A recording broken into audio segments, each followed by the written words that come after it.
រីត្រីស្ងោពោពកខាតបាំងព្រះចានថ្លាបងទុំថានឹងជីវ៉ាដែលឃ្លាតទៅ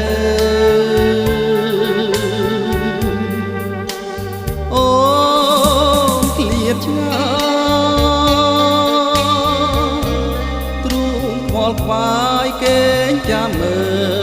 លភ្លេអូនទៅទុំបងនៅ